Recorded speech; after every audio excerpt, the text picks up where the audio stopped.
Hello everyone and welcome to Lost in the Episode. Today we'll be going over the new HBO Max holiday series, Santa Inc., from executive producers Evan Goldberg and Seth Rogen. Does a TV show animated in the same vein as Christmas classics like Rudolph the Red-Nosed Reindeer and Santa Claus is Coming to Town, but raunchy and expletive-ridden sound good to you? Well, that's what we have with Santa Inc. So, let's talk about it.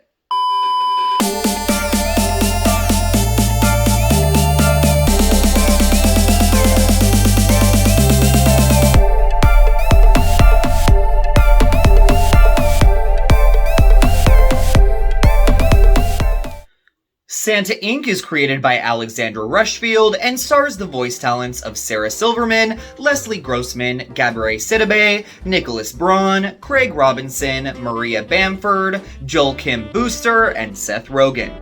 An elf working in Santa's workshop in the North Pole dreams of becoming Santa Claus someday. In the trailer promoting the new stop-motion holiday series Santa Inc., it proudly displays the words, "From the creators of Sausage Party," across the screen in large text. So that should pretty much tell you if you are going to enjoy this show or not. This is an extremely crass little beast that takes a no-holds-barred approach with its sense of humor. But just like in that R-rated comedy about talking grocery items, there is something weirdly charming about taking something so innocuous and innocent, in this case Christmas-themed stop-motion animation, and making it downright deplorable. Though, once that initial shock factor wears off, does Santa Inc. just get stale? Yes and no. I believe Sausage Party worked so well because it kept upping the ante with how outrageous it got all the way until the very end.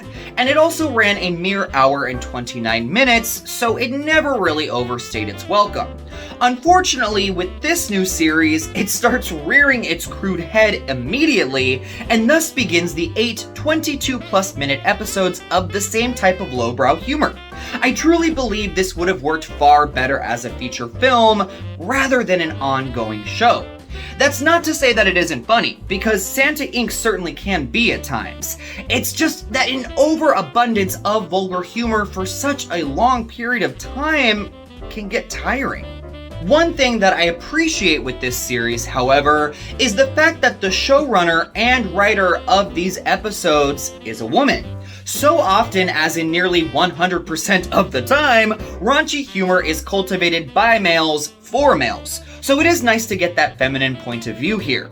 The lead character Candy, voiced by Sarah Silverman, who I must admit is very hit or miss with me, is a lovable protagonist. Her plight to try and be the first woman successor of Santa Claus proves to be a really endearing premise, and showrunner Rushfield gets a lot of mileage out of her journey.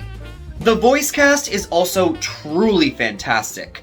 Rogen is the perfect Santa Claus, balancing a little bit of chauvinism and obnoxious childlike behavior with a sweeter, more jovial side as well. He is an interesting character that hops back and forth between being stuck in his ways with the choice of another fat white male taking over, or with opening up his mind a little bit and choosing someone who is different than the norm, but most suitable for the position. In this case, a female elf succeeding him. This mental battle that he plays with himself and with Candy allows for some real tension and intriguing discussion points within the series. Other highlights include Leslie Grossman as an overworked new mom who also happens to be a gingerbread woman, and Joel Kim Booster as Santa's gay elf assistant named Jingle Jim. The stop-motion animation from Stupid Buddy Studios, the team behind Adult Swim's Robot Chicken, is very detailed and a joy to look at. The amount of work put into each episode is certainly put on display and is quite remarkable, to be honest. But what really impressed me the most is how much it actually felt like I was watching one of those old Rankin Bass specials. In aesthetic only, of course. The biggest problem I have with Santa Inc. is that while the show definitely has its funny bits, I was chuckling throughout all of the episodes, there aren't really any laugh-out-loud hysterical moments. There is so much lowest-hanging fruit type humor that it really needed to be balanced out with more intelligent, thoughtful comedy.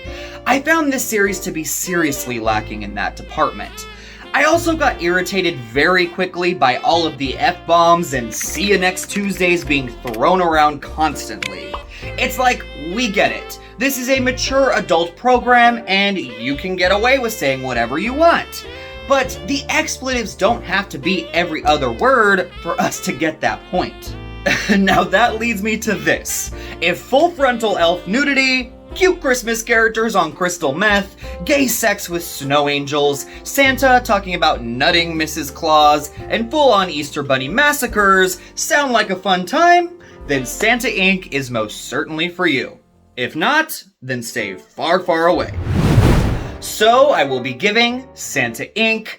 3 Rankin Bass Christmas characters out of 5.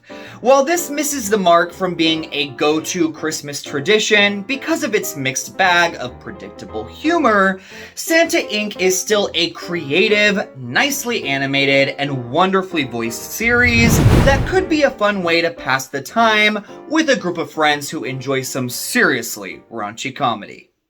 Thank you so much for watching Lost in the Episode. Please make sure to leave your thoughts on Santa Inc. in the comment section down below. And until next time, take care everyone.